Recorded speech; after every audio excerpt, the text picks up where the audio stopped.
Hola, hola, ¿me escucho?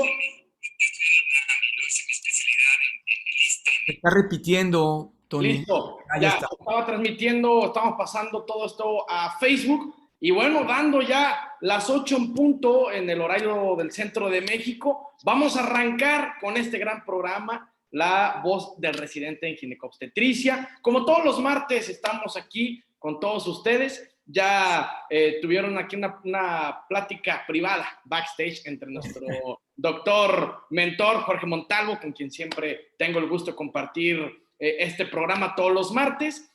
Como ya le adelantó de manera privada, tenemos una invitada que me la voy a reservar el nombre para decirlo de manera especial en un momentito. Y también tenemos un gran invitado, el doctor Francisco Javier Castro Apodaca, quien, bueno, también en breves momentos lo voy a introducir de manera formal. Antes que nada, me gustaría invitar a todo el público a que nos siga en Facebook. Estamos como La Voz del Residente. En Instagram nos encuentras de la misma manera, La Voz del Residente. No hay pierde. Y estamos en YouTube también. Ahí nos encuentras como Medical Legal Center. Importante suscribirte para que todos los martes encuentres contenido enriquecedor, contenido de valor sobre ginecobstetricia. Hoy, como ya lo adelanté, tenemos un gran invitado y para los que son nuevos en estos webinarios, les voy a explicar cómo está la dinámica. Nuestro doctor invitado tendrá 30 minutos para exponer su tema.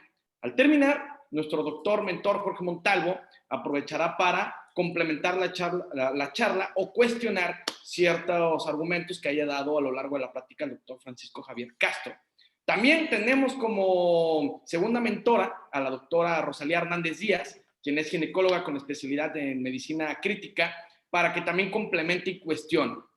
Cuando hayamos terminado con nuestros doctores mentores, pasaremos con el mejor público que existe, que son los residentes en ginecobstetricia, para que hagan sus preguntas. Yo les recomiendo que hagan las preguntas a lo largo de la charla que dé Francisco Javier, para que en cuanto terminemos ya estén las preguntas, las pueda seleccionar y yo, Tony Vázquez, pueda darles voz a sus comentarios, saludos y preguntas. ¿Ok? Bueno, sin más preámbulo, me gustaría dirigirme a los jefes de residentes. Si usted es jefe de residentes y requiere una de las pláticas de Medical Legal Center, ya sea para capacitar o para adiestramientos en temas médico-legales, no duden en contactarnos y solicitarla sin costo alguno al correo atención.mlc@gmail.com. Atención.mlc@gmail.com y con mucho gusto damos esta plática sin costo en este momento de pandemia. Bueno, le doy la bienvenida a nuestro invitado estrella, el doctor Francisco Javier Castro Apodaca, quien es licenciado en nutrición clínica por la Universidad del Valle del Fuerte, licenciado también en medicina general por la Universidad Autónoma de Sinaloa, máster en seguridad alimentaria por la Universidad Abierta y Distancia de México y residente de primer grado en el Hospital de la Mujer en Sinaloa. Doctor Francisco, le paso los micrófonos, el público es todo suyo, adelante. Muchas gracias por la invitación de antemano y pues vamos a iniciar con la ponencia del día de hoy. Adelante.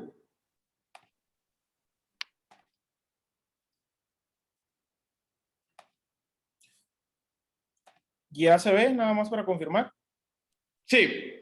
Muy bien, entonces vamos a iniciar con la plática del día de hoy que me tocó seleccionar, pues el tema de reanimación cardiopulmonar en obstetricia. Creo que es un tema muy importante y sobre todo nosotros como residentes de primer año que vamos llegando pues a los hospitales y de repente nos podemos topar con algún caso de un paro cardiorrespiratorio en una mujer embarazada y pues que no tenemos el conocimiento ni la práctica para poder hacer la reanimación. Antes que nada, pues una frase que me encontré por ahí de Hipócrates, quien dice que yo ensalzaría especialmente al médico que en las enfermedades agudas por las que la mayor parte del género humano se bloquea, conduce el tratamiento mejor que otros. Entonces, mis objetivos de la plática del día de hoy para ustedes es que podamos identificar los cambios fisiológicos que van a ocurrir durante el embarazo que nos pueden generar alguna dificultad para la reanimación cardiopulmonar, conocer las principales causas de paro cardiorrespiratorio en obstetricia, dado que si nosotros las identificamos y las tratamos de forma correcta, pues vamos a resolver el paro en una mujer embarazada.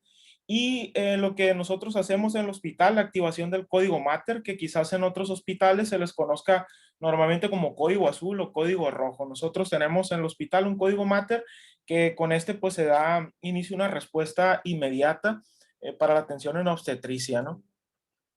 Como definición, pues vamos a tener el paro cardíaco súbito, según UpToDate, que se refiere al cese repentino de la actividad cardíaca organizada con un colapso hemodinámico, y lo que sería la reanimación cardiopulmonar, que este pues es un conjunto de maniobras que van a ser temporales y normalizadas, ya es un protocolo que va dirigido a que se pueda lograr de nuevo la perfusión de los órganos vitales de manera mecánica cuando existe un paro circulatorio de forma paroxística en cualquier persona, en este caso pues hablando de obstetricia.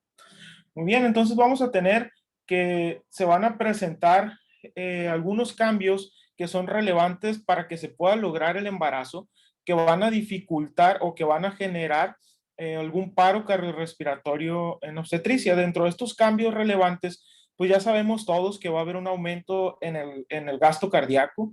Este aumento del gasto cardíaco se debe principalmente a que hay un aumento en el volumen durante el embarazo, que puede ser de hasta el 50% el aumento del volumen. En el primer trimestre también sabemos que aumenta la contracción por la resistencia vascular que se va a presentar. El flujo sanguíneo uteroplacentario se incrementa hasta 1000 mililitros por minuto, lo que va a generar o va a representar el 20% del gasto cardíaco materno. A nivel pulmonar también va a haber un aumento del 20% del aporte de oxígeno para que se puedan mantener las demandas metabólicas del embarazo, y vamos a tener una menor tolerancia a la privación de oxígeno.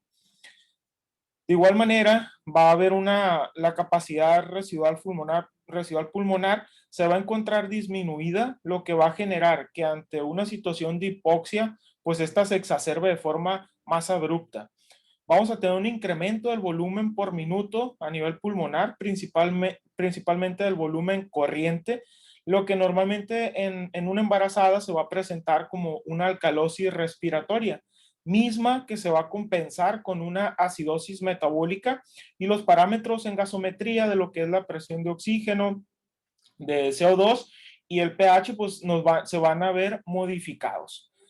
A nivel renal también vamos a tener cambios importantes, que es un aumento en el flujo sanguíneo renal, que se incrementa en un 40%, y va a haber una hiperfiltración glomerular.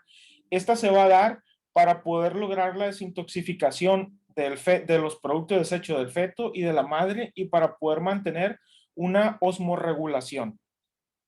¿Qué otros cambios vamos a observar?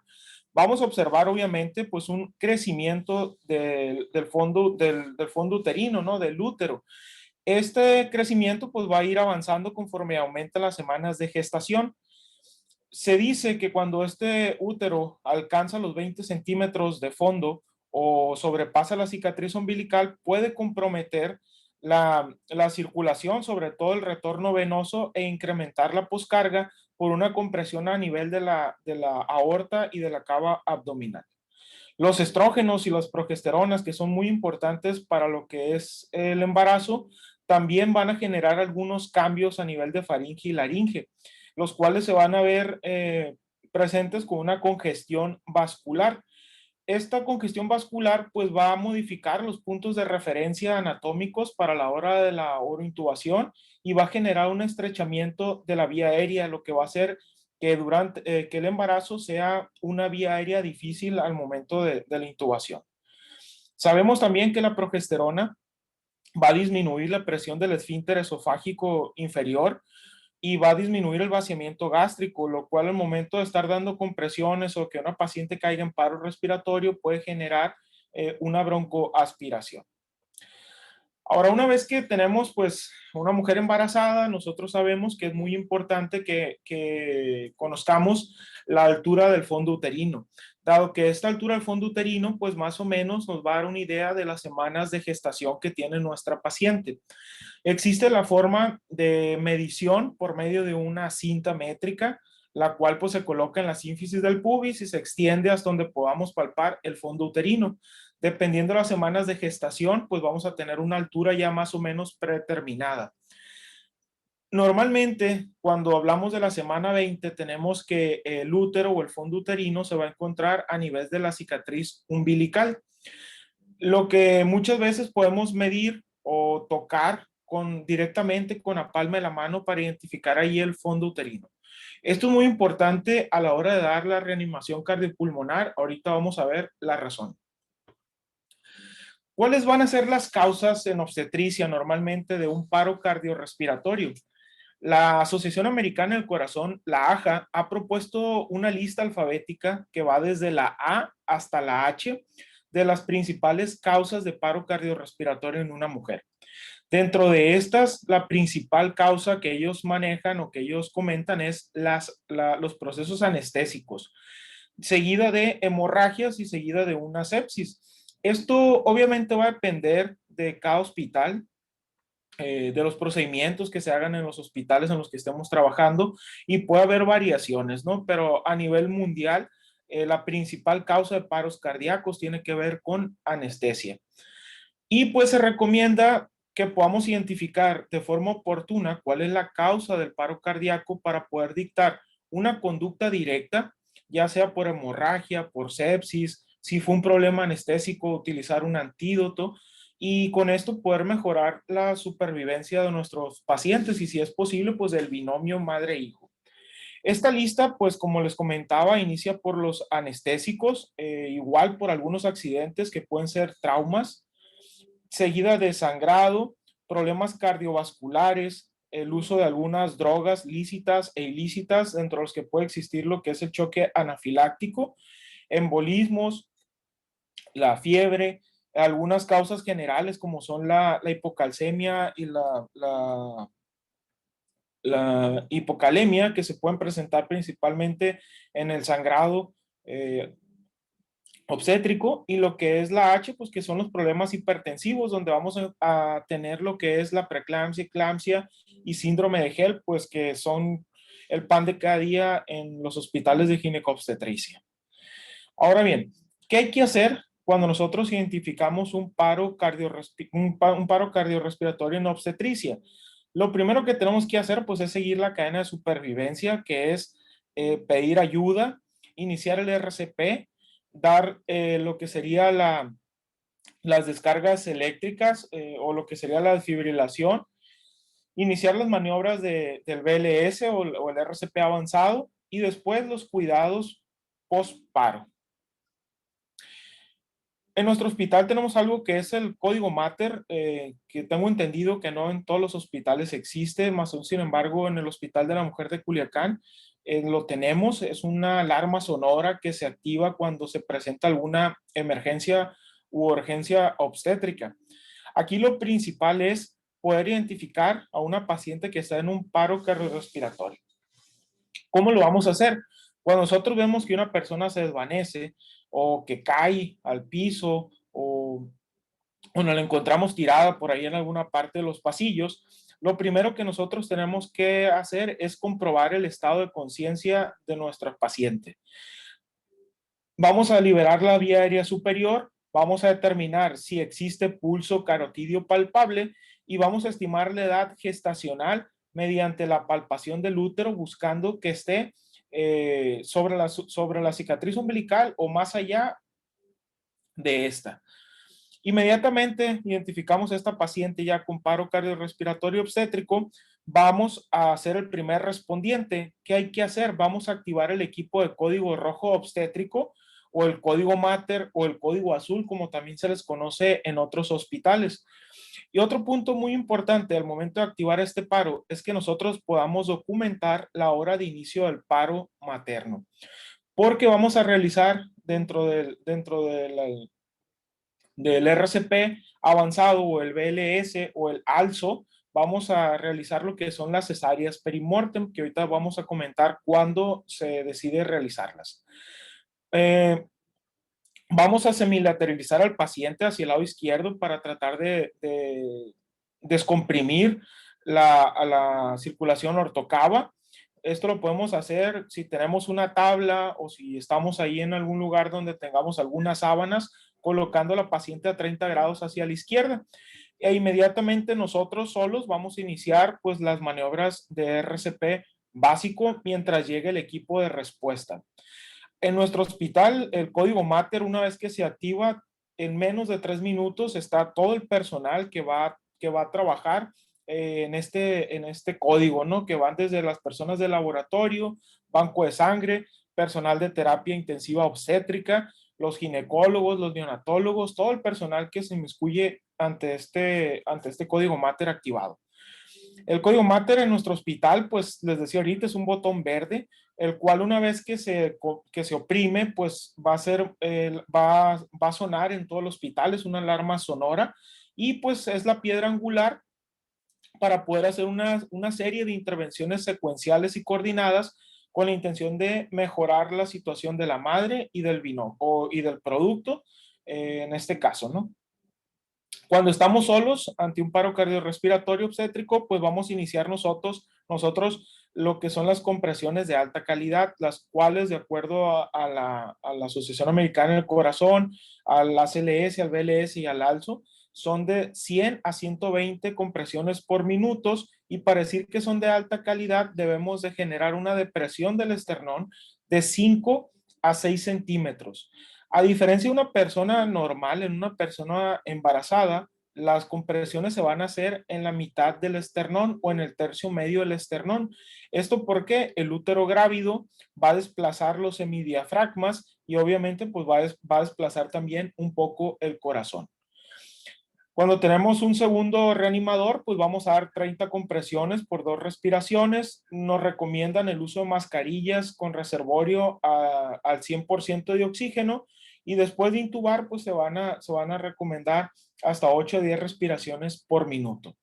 Siempre que haya 2 respondientes, vamos a tratar de desplazar el útero hacia la izquierda, y aquí están las diferentes maniobras, dependiendo el reanimador. Si está del lado derecho, pues con la palma de la mano derecha va a desplazar el útero hacia la izquierda, y si el reanimador está del lado izquierdo, va a jalar con sus 2 manos, con sus 2 palmas de las manos, va a jalar el útero hacia la izquierda. Otro punto importante mientras está dando la reanimación y ya tenemos otro respondiente es poder canalizar, lograr una vía de acceso venosa que se recomienda que sea por arriba del diafragma. ¿Esto para qué? Para mejorar o que se dé la perfusión adecuada de los medicamentos y de las soluciones que se van a estar pasando. Una práctica que se recomienda mucho inmediatamente en cuanto tengamos el DEA o tengamos algún desfibrilador es si el ritmo es desfibrilable, lo que sería una fibrilación ventricular o una taquicardia ventricular sin pulso, se dé la desfibrilación. Esta es la maniobra que va a ayudar hasta en un 95% de los casos a que se logre la reanimación. Se dice que por sí sola las maniobras de RCP son ineficaces. Entonces, lo ideal es que tengamos siempre un desfibrilador, ya sea un DEA o uno de los que tenemos en los carritos rojos disponibles de inmediato. También vamos a utilizar el empleo de fármacos, en este caso, pues lo que es la epinefrina.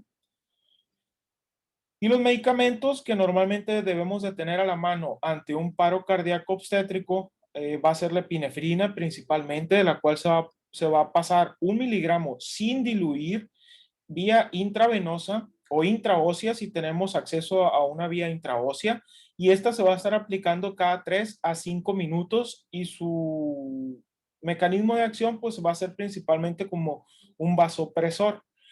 Cuando tenemos una fibrilación ventricular y una taquicardia ventricular sin pulso que no responden al RCP, ni a la defibrilación, ni a la epinefrina, podemos utilizar lo que es la amiodarona. A pesar de que es un fármaco clasificado por la FDA como D, no está contraindicado en este caso en el paro cardiorrespiratorio, lo tenemos que utilizar. Y también les comentaba ahorita que era muy importante que nosotros identificáramos de forma oportuna cuál era la causa del paro cardiorrespiratorio, porque podríamos utilizar algunos antídotos.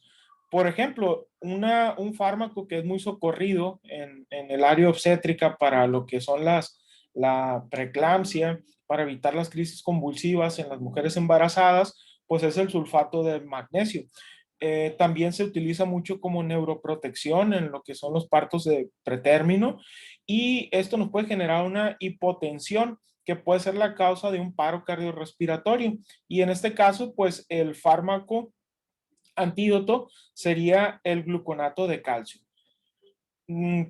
Si la causa es anestésica o un anestésico, también lo tenemos que identificar de forma oportuna porque existe un antídoto que va a ser la epinefrina con bolos de emulsiones de lípidos. Entonces, esto nos puede generar una reversión del paro cardiorrespiratorio. Ahora, tenemos 4 minutos desde que nosotros identificamos a la paciente en paro, por eso es muy importante que documentemos la hora exacta, porque una vez que cae en paro, a los 4 minutos, si la paciente no revirtió ese paro, vamos a tener que hacer una cesárea perimortem. ¿En dónde se va a hacer esa cesárea perimortem? En el lugar en el que la paciente haya caído en paro. Si fue en piso, si fue en el área de espera, si fue en un pasillo, en cualquier parte del hospital donde haya caído en paro esa paciente, se tiene que hacer esa cesárea perimortem a los 4 minutos. Y este término de cesárea perimortem pues fue acuñado en 1986 a base de ¿qué? De estudios retrospectivos de 20 años en los cuales se vio que al momento de hacer una cesárea perimortem antes de los 5 minutos iba a disminuir de forma muy dramática el daño cerebral. Sabemos que después de los 5 minutos el tiempo es cerebro, en el caso de los niños, de los neonatos, por tanto se recomienda que a los 5 minutos ya esté fuera el producto. Y pues esta cesárea perimortem únicamente se va a recomendar siempre y cuando el fondo uterino sea mayor a 20 centímetros, lo que nos va a corresponder más o menos a 20 semanas de gestación. No quiere decir que el neonato vaya a sobrevivir. No todos los hospitales tienen las condiciones para que los neonatos sobrevivan a las 20 semanas. Por ejemplo, en nuestro hospital tengo entendido que se han documentado casos de éxito de niños prematuros de hasta 27 semanas para arriba. Entonces, quizás en algunos de los hospitales en los que ustedes se encuentren trabajando, sí tengan las condiciones para que un niño menor de 27 semanas, pues logre vivir, ¿no? ¿Qué consideraciones debemos de tener entonces ante un paro cardíaco en obstetricia? Debemos de considerar el agrandamiento del útero que nos va a dificultar la reanimación por lo que es la circulación debido a la compresión ortocava. Vamos a tener que a nivel de oro, naso y laringofaringe se va a presentar una incurgitación vascular, lo que va a dificultar la intubación de nuestros pacientes. Y siempre que se intube el paciente, lo ideal es que tengamos un capnógrafo para confirmar que está bien intubada, más aún sin embargo, no en todos los hospitales contamos con ellos. En el hospital de nosotros no hay. Y si el paciente está con tratamiento con oxitocina, pues hay que suspenderlo porque este va a generar dos efectos negativos ante un paro, que es la vasodilatación y un efecto inotropo negativo. El magnesio, que decíamos ahorita, es un fármaco muy socorrido en obstetricia, el sulfato de magnesio, el esquema SUSPAN, puede contribuir a la hipotensión y tenemos que suspenderlo de manera inmediata. Ahora bien, cuando nosotros activamos el código Mater, debemos de conocer, o todo personal que acude a este código Mater debe conocer todos los cambios fisiológicos que ocurren en el embarazo que nos van a dificultar la reanimación, de tal manera que debe de ser personal preparado el que acuda a la atención del paro cardíaco. Siempre se debe tener a la mano lo que es un equipo de cesárea perimortem disponible cuando se activa el código Mater. Debe ser personal capacitado para toda complicación obstétrica. Nosotros en nuestro hospital contamos tanto con intensivistas como ginecobstetras especializados o con subespecialidad en lo que es terapia intensiva. Y debe de decidirse el equipo de neonatos si va a dar reanimación o no. Lo primero que tenemos que hacer, comentamos ahorita, una vez que identificamos el paro, activar código Mater, colocar a la paciente en una posición de decúbito lateral izquierdo sobre una tabla o una parte rígida donde estemos con esa paciente. Si tenemos disponibles las mascarillas ahí en ese lugar, debemos de administrar el oxígeno al 100%, debemos de establecer una vía de acceso de preferencia por encima del diafragma para que haya una buena circulación del fármaco y de los fluidos que se estén administrando. Y vamos a investigar de forma rápida qué fue lo que precipitó este paro cardíaco en la mujer. Tenemos que iniciar compresiones de 100 a 120 compresiones por minuto con una profundidad de 5 minutos, permitiendo que el tórax se reexpanda para permitir pues el buen flujo. No las interrupciones que van a ser principalmente para ver si ya hay pulso o para lo que es la identificación del ritmo cardíaco no deben de durar más de 10 segundos. Y muy importante de nuevo, el paciente debe ser colocado en decúbito supino lateral izquierdo. La lateralización uterina manual es un factor clave en lo que es la reanimación en obstetricia, la cual decíamos ahorita, si el reanimador está del lado derecho de la paciente, la va a desplazar con una sola mano. Si es del lado izquierdo, el reanimador va a jalar el útero con sus dos manos hacia la izquierda. En las pacientes que tienen una obesidad mórbida, pues esto se va a dificultar por el panículo adiposo, pero debemos de tratar también de lograrlo. A la hora de dar las compresiones es muy importante que se den en el tercio medio del esternón, y esto debido a que el útero grávido va a desplazar los semidiafragmas y obviamente las estructuras torácicas.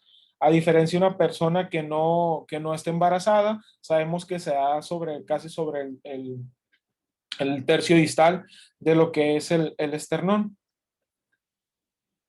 Una situación que nos va a salvar la vida de nuestra mujer embarazada y en muchas veces del feto va a ser la cesárea perimortem. Esta cesárea, como decíamos ahorita, se debe de hacer en el sitio que haya en el sitio que se haya presentado el paro cardiorrespiratorio.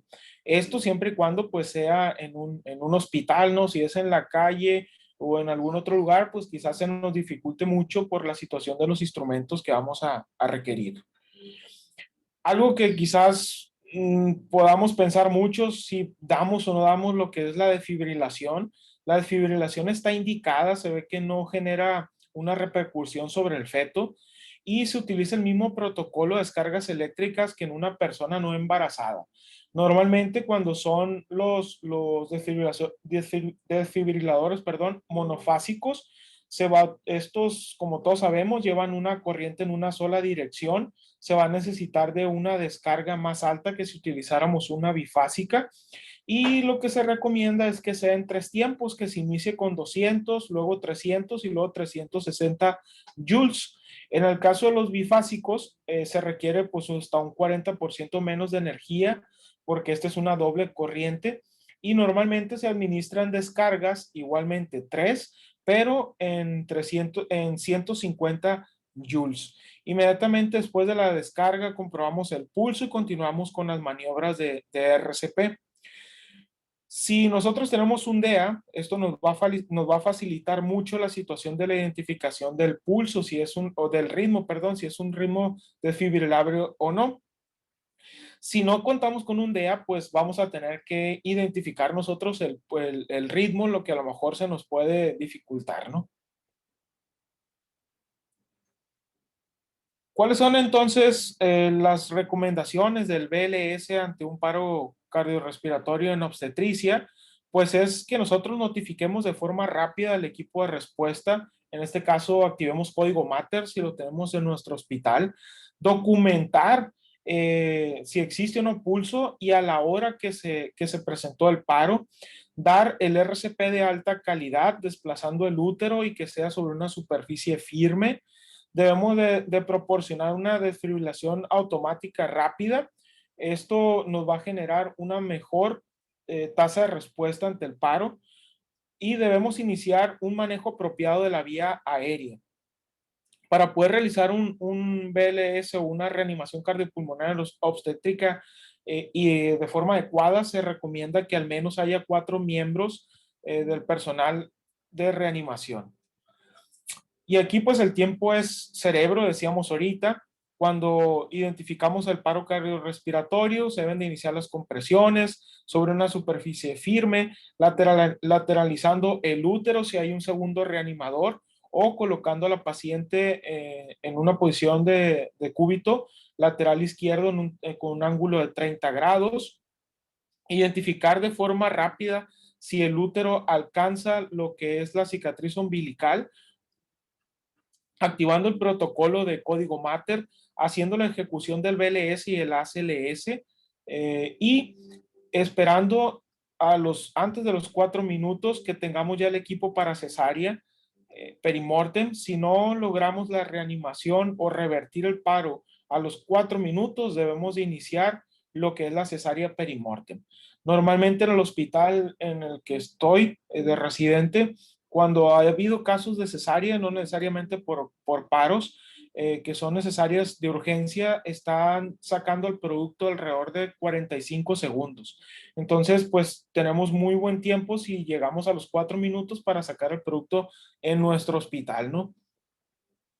Ahora bien, en lo que es el soporte cardiopulmonar avanzado, pues aquí va una parte muy importante también, es que sigamos el algoritmo del ACLS intrahospitalario, en el cual pues prácticamente nos hablan de la vía aérea avanzada y la identificación de la misma forma del fondo uterino que se encuentre por arriba del ombligo para poder realizar la cesárea perimortem. Decíamos ahorita que la vía aérea en la paciente embarazada pues es una vía aérea difícil y muchas veces los paros se van a suscitar por una hipoxemia en nuestras pacientes. La intubación endotraqueal debe realizarse por un laringoscopista experimentado. En este caso puede ser el personal de terapia intensiva o puede ser un anestesiólogo, quienes son los que manejan mejor la vía aérea.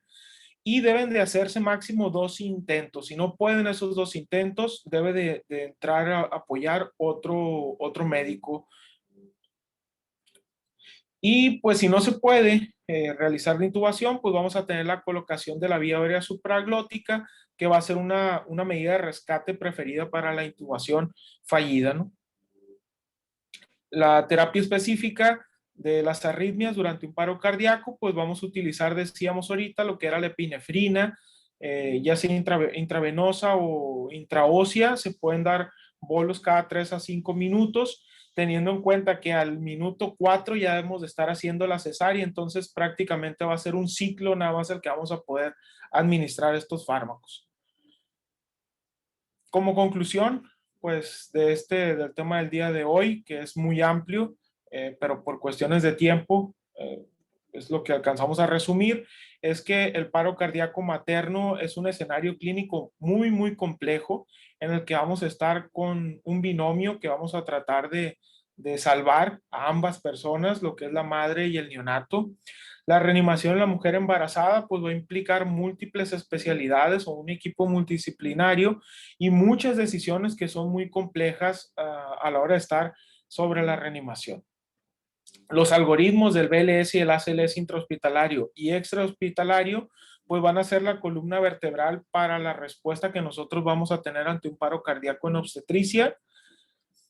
Debe de presentarse especial atención a lo que es el desplazamiento del útero hacia la izquierda, la vía aérea difícil y pues el uso apropiado de la cesárea perimortem. Hay que recordar que las intervenciones que salvan vida, como la desfibrilación y los medicamentos, no deben suspenderse en el contexto de una paciente embarazada y y estar en capacitación constante todo el personal de los hospitales por medio de simulacros, de códigos azules o rojos, dependiendo cómo los conozcan en su hospital, o el código Mater, y estar haciendo revisiones de casos de forma rutinaria para que al momento que nosotros estemos ante un paro cardiorrespiratorio en obstetricia, tengamos todo esto de forma muy, muy mecanizada ya en nuestro cerebro y podamos actuar pues de una forma quizás, vamos a decirle, fría y rápida, ¿no? Para poder ayudar al producto y a la madre. Sería todo por mi parte, no sé si tengan alguna duda. Esta es la bibliografía que utilicé. Espero que pues la información que les que les proporcioné durante la plática pues les sea de utilidad. Muchas gracias. Claro que así fue, doctor. Muchísimas gracias. Dos cosas. Primero te voy a pedir si puedes dejar de compartir pantalla para poder vernos todos en el panel en vivo. Correcto, perfecto. Muchas gracias. Primero que nada, felicitarte. No es fácil, no es sencillo aventarte una presentación de esta índole en 30 minutos. Sinceramente, a veces necesitamos más tiempo para poder explayarnos. Y a juicio personal, siento que lo hiciste excelente, desmenuzado y digerible para el público. Vamos a ir con nuestro doctor mentor, con quien siempre tengo el gusto de compartir este espacio, el doctor Jorge Montalvo, y también con nuestra doctora invitada, Rosalía Hernández, para que complementen la charla. Les voy a pedir que por favor activen sus cámaras para que la gente le pueda poner cara a la voz. Bienvenido, doctor Jorge Montalvo. Bienvenida, doctora Rosalía Hernández. Por Sí, favor. no nos activas las cámaras porque están bloqueadas por ustedes, ¿sí? A ver, deja. El micrófono está libre, pero el video no nos los está permitiendo. ¿Está Rosalía? Buenas tardes. Hola, ¿qué tal? Buenas tardes.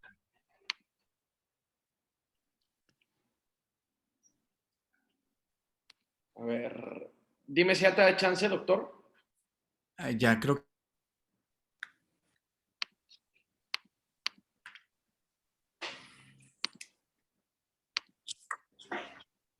Listo, ya te debería de dar chance. Eso, ahí está. Ok, perdón, me volvió a sacar.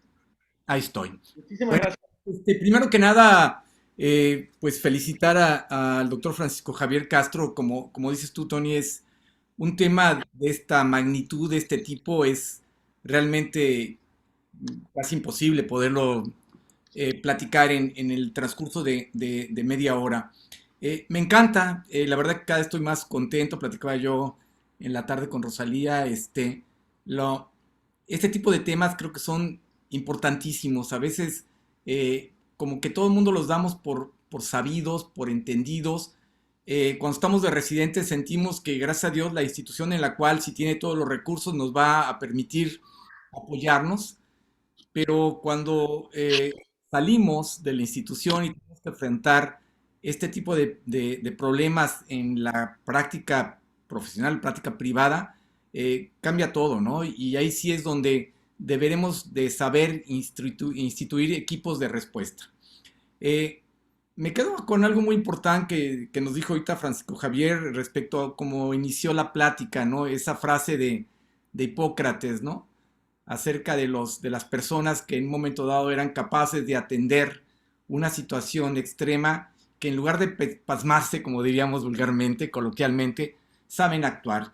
Y creo que esto es muy importante en este tipo de temas. Es decir, necesitamos capacitarnos de una forma precisa, completa, continua.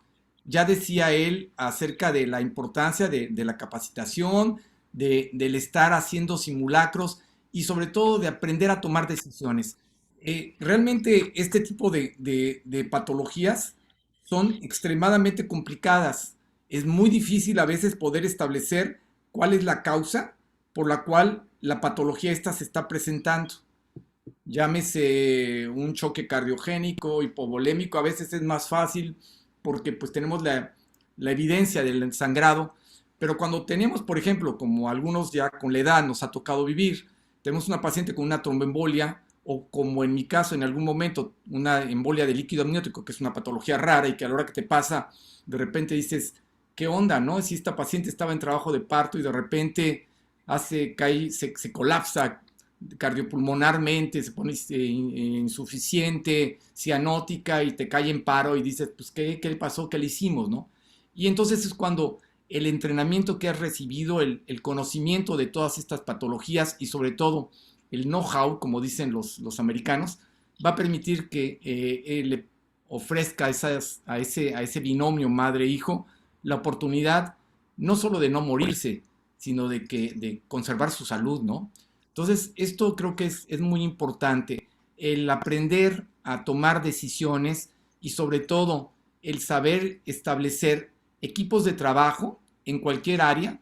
Y de ahí otro mensaje que quisiera yo platicar sobre todo con las gentes jóvenes, que a veces somos muy dados a ir a trabajar a lugares donde los recursos no son tan adecuados y de repente a la paciente que va a presentar este cuadro no le importa que estés en el Hospital de la Mujer o estés en la Clínica San Sancho, no le va a importar y a la hora que tengas el problema, la posibilidad de contar con los recursos adecuados va a ser muy importante. Obviamente, el tener un equipo de trabajo, y ahí nuevamente, donde ya también mencionabas tú, estos son atenciones multidisciplinarias, es decir, la diferencia la hace el equipo.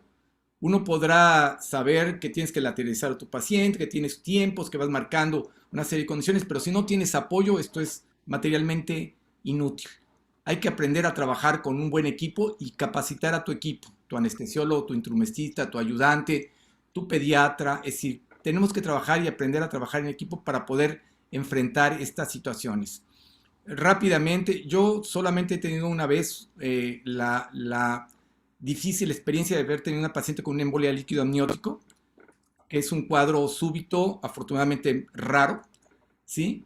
Y que en un momento dado, gracias al lugar donde estaba yo, pudimos atender a esta paciente, una cesárea perimortem, sacamos un producto ponchadón pero vivo, tuvimos una paciente que estuvo en estado de coma durante una semana, pero afortunadamente se recuperó, tuvo alguna secuela vamos, neurológica, no importante para su calidad de vida, pero finalmente la tuvo. Cuando presentamos este caso en el Colegio Americano un año después, alguien se paraba y me decía, bueno, ¿dónde la atendió? Pues la atendí en un hospital en Mazatlán, en un hospital que tenemos recursos, etcétera, etcétera. Me dije, pues qué raro que no se le haya muerto. Y se levantó el doctor Kramer. El doctor Kramer en este momento era el jefe del desarrollo de obstetricia del surveillance, pregnancy surveillance de Canadá. Y él me dijo que ellos habían tenido 3 casos en su centro, de los cuales 2 se habían muerto y 1 había sobrevivido. Y me decía él que qué pensaba yo que había hecho la diferencia para que mi paciente con embolia de líquido amniótico no se hubiera muerto. Y finalmente, después de pensarlo 2 minutos, dije, pues el equipo. Es decir, yo tuve un equipo adecuado, tuve un grupo de gentes, estaba conmigo una excelente intensivista, tenía yo un maravilloso anestesiólogo, un equipo quirúrgico que respondió en el momento que dijimos, ahora, va la cesárea, es decir, nadie cuestiona, nadie está pasmado, nada está quieto, todo el mundo sabe qué hacer, cómo lo hacer, y eso hizo la diferencia. Cuando yo comenté esto, el doctor Kramer me dijo, sí, tiene toda la razón, nosotros hemos recibido y hemos analizado casos en todo Canadá, y la condición que realmente permite que una paciente que llega a esta situación pueda sobrevivir es tener un buen equipo que la atienda a esa paciente. Entonces, creo que esto que tú nos has mostrado, creo que es muy, muy importante. Ojalá que todos esos algoritmos, todos estos protocolos, no estuvieran colgados nada más en una pared, sino que realmente todo el mundo los conociera, todo el mundo en su momento supiera, no solo cuando suena la alarma, que digan, está sonando la alarma, que a todo dar, qué chido, ¿no? Es decir, es decir, que sepan hacer qué tengo que hacer en qué momento, porque de eso va a depender. Como tú decías, tomar decisiones en este tipo de escenarios es tremendamente difícil. Poder establecer criterios de por qué se está produciendo esta patología a veces no es nada fácil porque no es obvia en muchos de los casos, pero el tomar decisiones y comenzar a echar a andar esto, la primera gente que llegue en contacto con el paciente, como bien lo dijiste, va a ser la gran diferencia de que toda esta cascada de atención, de acciones positivas pueda salvar la vida de la paciente. Entonces, felicidades nuevamente, doctor, y pues yo quisiera dejar a Rosalía, que es la experta en esto, que ella sí vive todos los días esto, que nos platique un poquito. Muchas gracias, Rosalía. A usted, doctor, a todos, muy buenas tardes. Realmente hablar del tema de paro cardiorrespiratorio en una paciente obstétrica es un tema sumamente complejo, como ya lo mencionaron ustedes en la exposición y usted en sus comentarios, doctor. Primero que nada, reiterar el comentario final que usted hace. Yo creo que lo que hace la diferencia en la sobrevida de cualquier paciente obstétrica críticamente enferma, en cualquier paciente con una emergencia obstétrica, evidentemente son los equipos de respuesta inmediata. Aquí tenemos gente de toda la República y algunas personas del resto de Latinoamérica, ¿no? Y realmente reiterar, como lo hemos hecho en algunas otras pláticas, aquí en México, el desconocimiento de la norma no te exime de responsabilidades, ¿no? Y en México tenemos un lineamiento técnico bien preciso, que es el lineamiento técnico para el equipo de respuesta inmediata, código Mater y triage obstétrico. De ahí parten toda la formación de los equipos de respuesta inmediata en los hospitales. ¿Qué quiero decir? Yo sé de muy buena fuente y experiencia personal que en el Hospital de la Mujer tienen mecanizado este proceso a la perfección, pero por ejemplo en algunos otros hospitales más dispersos, el que no conozcan la norma no nos exime de llevar a cabo lo que tenemos que hacer como profesionales de la salud. Entonces, la primera invitación de todo esto partiría en revisar la normatividad y formar nuestros equipos. A veces no tenemos ni siquiera el recurso de tener una chicharra, un dispositivo sonoro para activar estos códigos, pero algo tan sencillo como el WhatsApp, como el celular, nos ha servido, por ejemplo, en el hospital donde ahorita laboro, toda la activación de los códigos Mater es vía telefónica y de verdad en la misma velocidad en la que llegan al Hospital de la Mujer al área de toco, yo ya tengo a banco de sangre apoyándome con lo que se necesita, el laboratorio y toda la gente que participa en los equipos de respuesta inmediata. Entonces son varias alternativas que se pueden aplicar. Ahora, entrando en temas respecto a las causas que pueden condicionar un paro cardiorrespiratorio en la mujer embarazada o en la paciente puérpera, son diversas, como ya mencionaron, y yo les invito a revisar las mnemotecnias. La más fácil es las H's y las T's. Y regularmente la paciente obstétrica, lo más frecuente es que nos caiga en paro o por hipovolemia, o por anafilaxia, o por secuela de algún anestésico, ¿no? Fuera de eso, casi todas son causas metabólicas, acidosis, hipoglucemia, hipotermia, y en el peor de los casos, embolia líquido amniótico o alguna situación trombótica. Por lo tal, la cesárea perimortem queda bien limitada a algunos casos específicos, como ya mencionaba usted, la embolia de líquido amniótico, pero si se pone a ver casi todo, tiene que ver secuela de posquirúrgico o algo metabólico que no se va a resolver con la cesárea perimortem. Entonces, esto es una situación dinámica. Generalmente cuando una paciente cae en paro, uno ya está reanimando, está dando compresiones, alguien va a llegar para la vía aérea, tengo un interno tomando la gasometría, están tomando laboratorios, porque esto es dinámico, pues el identificar la razón de un paro puede ser bien complejo si no tenemos algo que nos preceda, hemorragia, sepsis o algo conocido. Necesitaremos respuesta con los diferentes paraclínicos de manera inmediata. Y evidentemente cuando no tenemos una causa y se inclina más la balanza a algo trombótico, pues realmente una cesárea perimortem no te va a dar solución, a excepción de la embolia líquido amniótico. Una trombosis pulmonar, un tamponade, realmente no te va a dar mejoría una cesárea perimortem. Realmente te condicionaría mayor morbilidad porque te limitaría la trombolisis de esos pacientes. Lo ideal sería colocar un filtro de vena cava, por ejemplo, en una trombosis pulmonar masiva, pero pues son recursos que ni siquiera en los grandes institutos de nuestro país tenemos. Entonces, tenemos que tener mucho cuidado cuáles son las causas más frecuentes que pudieran condicionar nuestro estado de paro con los pacientes. ¿Qué otra cosa comentarles?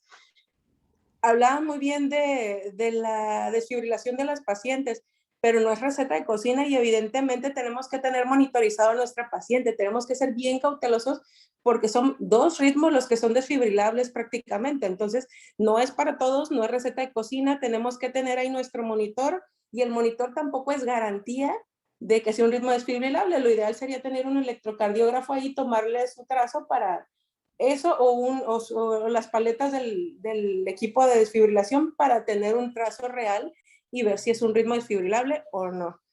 ¿Qué otra cosa? Los fármacos, desafortunadamente nosotros en la obstetricia y en términos generales e inclusive hasta los compañeros que somos intensivistas, tendemos a ser bien maternalistas con los manejos de todos los fármacos. En una situación de paro, realmente lo teratogénico que pueda hacer o no con el feto pasa a segundo término. Me pasó hace poco tiempo, inclusive con pacientes COVID, charlábamos alguna vez usted y yo, doctor, de ¿será indicado no intubar al paciente? ¿Qué riesgo-beneficio puede tener en el feto? El último punto con este tipo de pacientes y siempre va a ser la sobrevida materna. Lo que ganemos con el feto, el bebé en este momento es extra, pero siempre tenemos que buscar la sobrevida materna. Creo que realmente esos son los puntos que se pueden ahondar en este tema.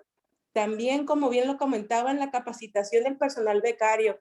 generalmente nosotros los ginecólogos de formación tendemos a genitalizar nuestra formación, ¿no? Saco el bebé afuera, adentro, cesárea, parto, instrumentación vaginal, lo que quieran, pero pocos somos los que tenemos formación realmente para una situación de este tipo. Entonces, la propuesta que se ha tenido con varias generaciones de residentes y la invitación que yo les los conmino a todos, es realmente el residente quirúrgico, sea cirujano, sea otorrino, sea oftalmo, sea ginecólogo, deberían de estar capacitados para ser capaces de intubar un paciente y para reanimación cardiopulmonar. Entonces, los invito a que se acerquen a sus jefes de enseñanza porque deberían de tener tanto el ATLS como el ACLS para una formación inicial. Obviamente que todos los que estén interesados en una formación como intensivistas obstétricos, que somos nosotros, se pueden acercar para invitarles a los distintos hospitales donde se forman ese tipo de residentes, pero creo que es básico la capacitación en ATLS y ACLS. Y por último, pero no menos importante, recordar que estamos en una situación de contingencia. La tercera oleada del COVID aquí está y no se va. Entonces, si ustedes se comunican con sus compañeros de urgencias, la mayoría de pacientes que llegan en paro no gestantes a las unidades de urgencias, la mayoría tienen que ver en relación con COVID. Entonces, si tienes una paciente embarazada que no tienes ninguna cosa atribuible, hemorragia, sepsis, algo metabólico o acidosis, tienen que ser manejadas como sospechosas COVID hasta no demostrar lo contrario. Y por lo tanto, todo el médico que esté dando reanimación de este tipo de pacientes tiene que tener equipo de protección, mínimamente suene 95 y su careta para poderlo llevar eficazmente y de manera segura. Sí. Yo nomás quisiera agregar ahorita lo que está diciendo la doctora Rosalía. Creo que es muy importante, vamos, nosotros en nuestra formación, por lo menos yo cuando en mi residencia, nosotros comenzamos con una cosa que se llamaba residencia rotatoria, rotábamos por todos los hospitales y pasábamos mes y medio siempre en terapia intensiva, todos los años. Es decir, era forzoso pasar, no solo durante el rotatorio, sino después como R1, R2, R3 y R4, tenías que pasar por terapia. Y una de las cosas que aprendías era precisamente intubar. Esto a veces no es factible por los sistemas que se tienen, las currículas, que creo que deberían de cambiar, pero lo que dice la doctora es muy puntual. Hay que desarrollar y solicitar ustedes, porque a veces, yo creo que a veces los médicos estamos esperando que nos venga de arriba, que nos digan, toma el curso. Yo creo que es al revés, tenemos que exigir el curso. ¿Por qué? Porque en un momento dado, si estás esperando que llegue el anestesiólogo o llegue el que puede intubar, pues esa paciente a lo mejor ya no la vas a alcanzar, ¿no?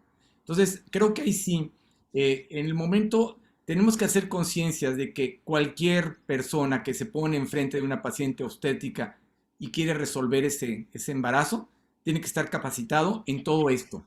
Obviamente, como decíamos, requieres, y si tienes un equipo de gentes que lo haga mejor, tienes por ejemplo a una Rosalía junto, pues ya le hiciste. Pero si no, tienes que tener recursos para poder enfrentarlo, y esto es una obligación, porque como dice ella, a la hora de que viene un problema, los familiares, mientras todo te sale bien y tu paciente está muy padre, por ejemplo, como les decía yo, esto de la paciente con el líquido, la embolia de líquido amniótico, estaba el marido junto a mí. Una paciente que está en trabajo de parto y de repente te dice no puedo respirar, se pone cianótica y colapsa. El marido, pues, ¿qué pasó? Y no le habíamos hecho nada. Inclusive está ya pidiendo, afortunadamente, que quería que la bloquearan. Entonces, en ese momento llegó el anestesiólogo, es decir, caído del cielo, ¿sí? Y obviamente estaba la intensivista. Entonces, tuvo un equipo, digo, no por mí, sino por el equipo que me rodeó de primera, hizo la diferencia. Pero esos son garbanzos de a libra. Generalmente vamos a tener que esperar. Y aquí sí, los minutos, como tú ya nos dijiste, doctor Francisco, cuentan mucho. Es decir, en el tiempo de que ya alguien que le esté lateralizando el abdomen para descomprimir esa aorta y esa cava es muy importante. Entonces creo que esto que estás, este es un tema que podríamos estar toda la semana hablando de él, pero creo que es muy importante lo que nos dice Rosalía y lo que tú nos dices. Entonces ojalá todos en sus diferentes hospitales comiencen a hacer conciencia de esto y exigir dentro de su formación y como parte de la atención normal del paciente contar con este tipo de capacitaciones, ¿no? Perdón, Tony. No, adelante, muchísimas gracias. Este es su espacio. Hay una pregunta en particular que veo en Facebook que me gustaría hacerles. Voy a tratar de pronunciar bien los términos. Dice Karina Aves en Facebook. Buenas noches. ¿Podrían comentar quiénes del equipo Helio deben formar parte del proceso de cesárea perimotem y los aspectos de bioética de la misma? No sé quién gusta empezar. Igual podemos arrancar por el doctor invitado Francisco Castro y pasamos con los mentores, ¿les parece? Buenas tardes. Bueno, pues en este caso lo que es el equipo de cesárea perimortem, pues va a estar principalmente integrado por el ginecobstetra, ¿no? Que es el médico que va a responder o que normalmente está ahí en la respuesta intrahospitalaria para realizar la cesárea. Debe ser un personal capacitado. En este caso, si no tenemos un ginecobstetra, pues también puede ser lo que sería el cirujano que esté capacitado para hacer cesáreas o para poder intervenir. En cuanto a los temas legales, como decía ahorita la doctora Rosalía, pues aquí en nuestro país existen normas que nos van a defender, porque también está viendo ahorita una de las preguntas que hacían en privado, que era un tema muy delicado por cuestiones legales, ¿no? Pero igual aquí tenemos que salvar o tratar de salvar a la madre, y si el niño o el neonato es rescatable en este caso, si, como les decía, en nuestro hospital normalmente los que sobreviven son niños de más de 27 semanas de gestación, pues se va a hacer lo posible para que el equipo de neonatología dé respuesta inmediata y dé reanimación a ese niño. En el caso de niños, pues menores de esta edad gestacional, entre las 20 y las 26 semanas, pues va a ser muy difícil que lleguen a sobrevivir, y pues necesitamos sacar ese producto para poder continuar con la reanimación. Va a haber situaciones, obviamente, que el Departamento de Medicina Legal nos va a tener que apoyar, y pues todo lo vamos a tener que hacer basado en las normas, ¿no? Apoyándonos en las normas y sin tener miedo, porque si nosotros si no hacemos ni la cesárea perimortem y se muere el binomio, ahí sí nos vamos a meter ya en un problema legal que no va a haber cómo defendernos.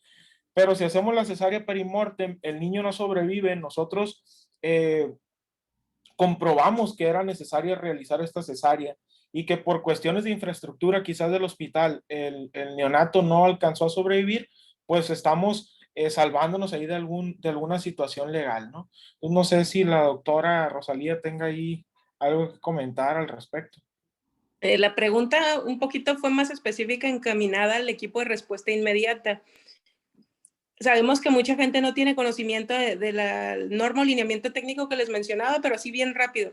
El equipo de respuesta inmediata en todos los hospitales debe estar conformado mínima y básicamente por un ginecólogo, anestesiólogo, pediatra, intensivista o médico internista, y los personales de enfermería. A enfermería hay que capacitarlo. Enfermería, por lo menos se requieren 4 personajes de enfermería para atender un código mater, un ERI que le llaman en algunos hospitales. Entonces, ese es el mínimo básico de personal que se necesita para responder a una emergencia obstétrica. Respecto a la cesárea perimortem, reitero, es bien debatido y bien difícil el tema por lo que mencionas, precisamente por el justificar que la cesárea que estás haciendo no contribuyó al deterioro clínico de la paciente. Si tienes una causa justificable que pueda mejorar la sobrevida de la paciente, como el caso de la embolia líquido amniótico, adelante. Pero si le haces una cesárea, repito, perimortem, una paciente con una trombosis o alguien que cayó en paro por una hipoglucemia, nos vamos a meter en muchos problemas. Entonces hay que justificar muy bien todo esto es en caliente y en segundos, pero hay que justificar muy bien el motivo por el cual. Y una estrategia que les puede servir muy bien para evitar todas estas broncas que comentan, pues es el llenado correcto de los consentimientos informados. La paciente llega al hospital, se le explica al familiar el procedimiento que va a hacer, trabajo de parto, cesárea, lo que sea por lo que se hospitaliza, y puntualizar muy bien en los consentimientos cuáles son los riesgos. Pensamos y queremos que todos los eventos obstétricos sean felices, pero la verdad es que la mujer gestante es una bomba de tiempo y se puede complicar, pues sangrar, desgarros, histerectomía, sepsis, trombosis y cualquiera de las causas que nos puede causar paro cardiorrespiratorio. Entonces, dejarlo muy puntualizado nada más. Sí, yo creo que dos aspectos rápidos. Uno, la ley, la Constitución, lo que primero que hace es tutelar la vida, es punto. Es decir, tienes que hacer todo lo necesario para preservar la vida de esa mujer, siempre y cuando, como dice, y aquí es importante la capacitación, el conocer muy bien la normatividad. Esto es bien importante porque el juzgador, en un momento dado, en un caso de una demanda, te va a preguntar, oiga, y la norma, es que la norma dice esto, y usted no cumplió con la norma. tú, si no cumpliste con la norma, tienes que justificar que existen otros conocimientos más actualizados que la norma actual para poder justificar tu acción. Entonces, esto es bien importante. Ahora, hay que tomar decisiones y aquí sí lo volvemos a lo mismo. No es lo mismo tomar unas decisiones cuando tú demuestras que tienes la capacidad, tienes el expertise, y ahí lo que decía hace ratito muy bien Rosalía, estoy capacitado para ACLS, ATLS, etcétera, etcétera. Es decir, tengo el expertise, tengo el conocimiento y las habilidades, las destrezas generadas para tomar decisiones en situaciones como esta.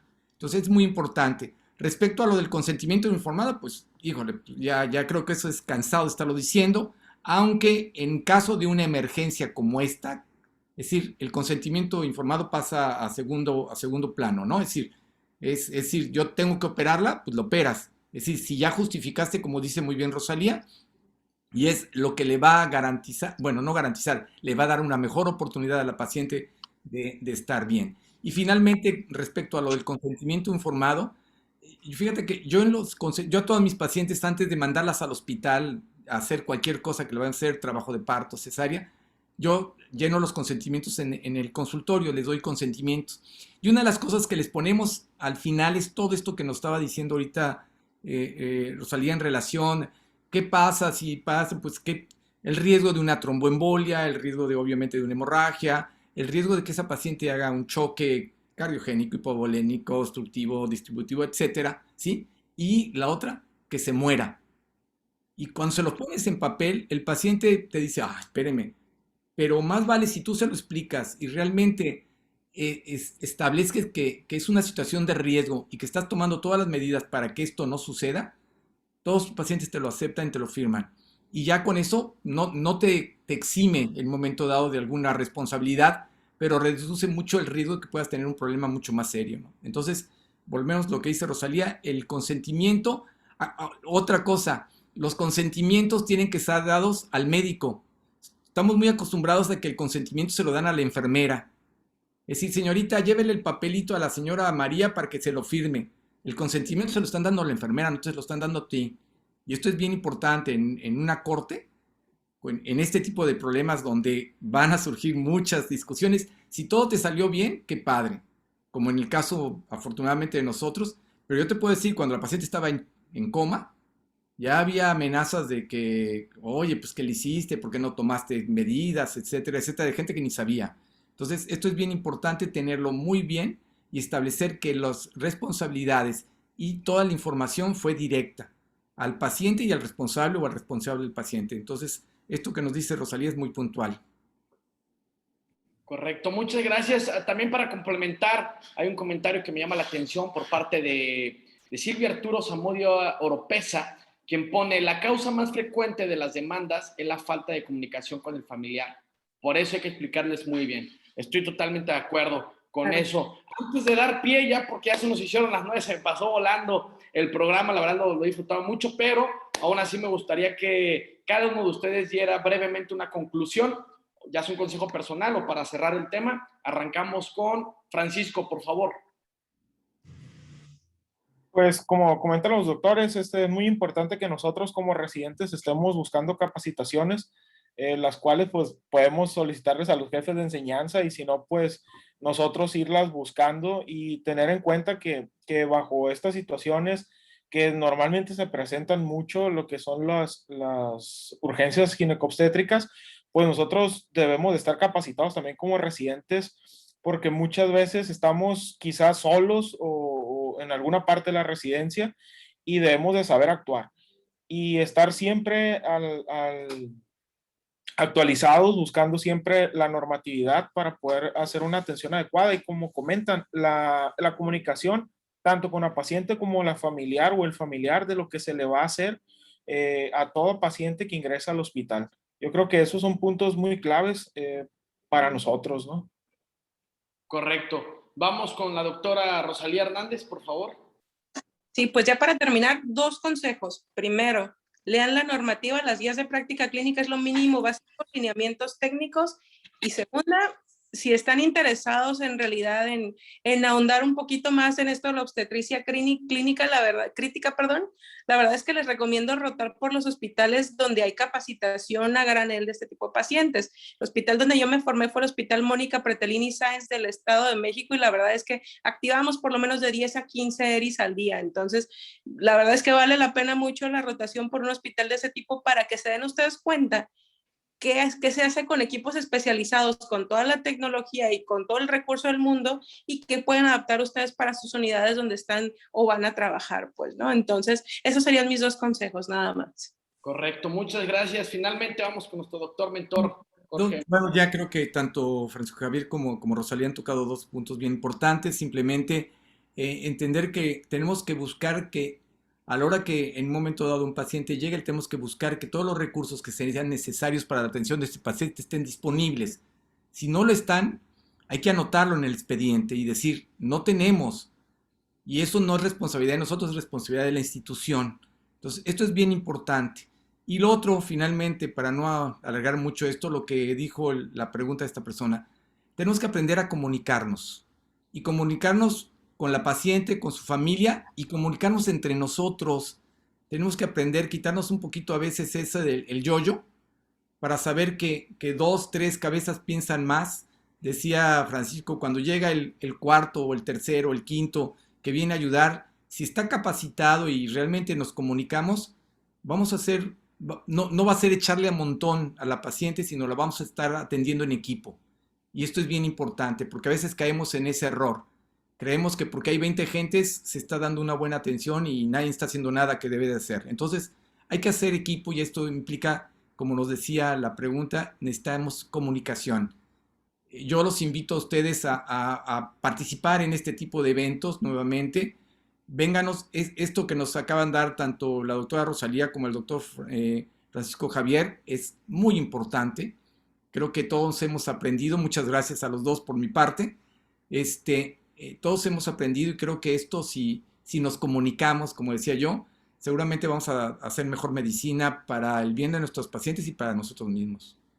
Correcto, les agradezco a los 3 su conclusión, y creo que hoy más que nunca está muy ad hoc el cierre del programa dirigido a los jefes de residentes, ya que si necesitan una de las pláticas de Medical Legal Center para capacitar o para algún adiestramiento en tema médico-legal, pues que no duden en que se pongan en contacto y soliciten sin costo alguno al correo atención.mlc@gmail.com. Atención sin acento, .mlc@gmail.com, y con mucho gusto, ya saben que damos esta plática sin costo en este momento de pandemia. Me gustaría despedirme, no sin antes invitarlos nuevamente al Facebook e Instagram, La Voz del Residente. Lo que se hayan perdido, si por algo se tuvieron que ir a lo largo de esta exposición, o si la quieren compartir, estará en YouTube, Medical Legal Center. Se suscriben y encontrarán todo este contenido de valor, este contenido enriquecedor, que creo que vale la pena compartirlo a todos sus amigos. Yo soy Tony Vázquez, me despido, no sin antes decirles que compartir es aprender todos juntos. Nos vemos el próximo martes. Saludos. Gracias. Gracias a todos. Gracias, buenas noches. A ustedes. Gracias. Buenas noches, gracias. Buenas, felicidades. Gracias.